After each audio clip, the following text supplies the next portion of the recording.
This is Robert Adams, your SCACS lobbyist, coming to you with my first State House update of the year. 2018 is off to a very hectic start.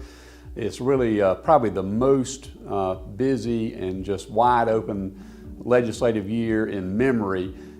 First, the dominant theme day in and day out, without question, has been the nuclear debacle, the two abandoned nuclear reactors that were being built jointly by SCANA and Santee Cooper, and the fallout that followed the announcement this past summer that the nuclear reactors would not be completed.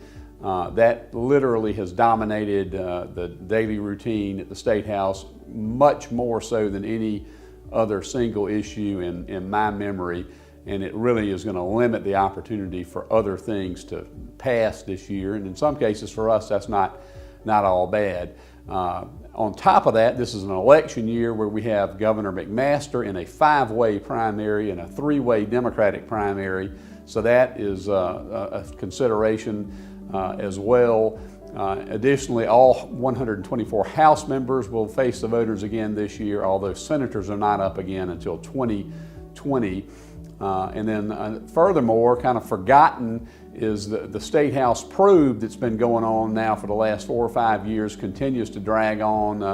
Not sure if further indictments are forthcoming, but we do have at least one more trial to go. Senator John Corson, former Senate President Pro Tem, and the suspended Senate Education Committee Chairman goes to trial later at the end of March, and so we'll stay tuned to see what happens on that.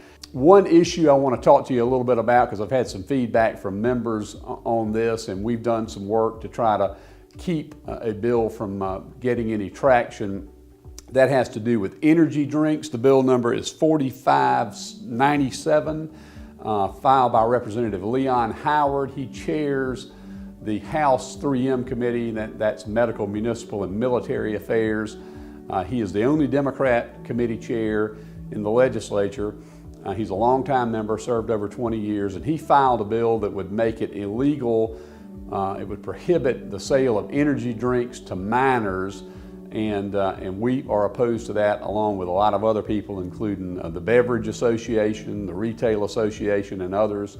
We've met with Representative Howard to let him know about our concerns, and he's heard us. He had a constituent, a young man, a high school student in his area, die last year after consuming energy drinks and a lot of caffeinated drinks, and that's what led him to introduce the legislation. So far, he has not held a hearing on the bill, and we're not expecting him to hold one in the next couple of weeks, so time is on our side with the April crossover deadline coming, but he may have a hearing at some point. If he does, we certainly will be opposed to the bill. Hal Crenshaw went to a meeting with Chairman Howard a couple of weeks ago to let him know how we felt, and I think he really heard what Hal had to say, so thanks to Hal for doing that. Lastly, I want to update you on some big news for SCACS. Seema Patel has been nominated by Governor McMaster to fill a vacant seat on the DHEC board. That is a tremendous honor to her, but also to our association, and it would be outstanding for us to have one of our own on that board, as we have a lot of concerns about the way that agency works with business, and having a business person who's one of our own members on there would really be a big plus for SCACS.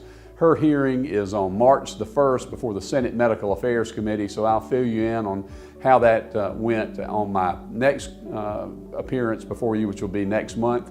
And for now, that'll wrap up my report for February. Thank you very much.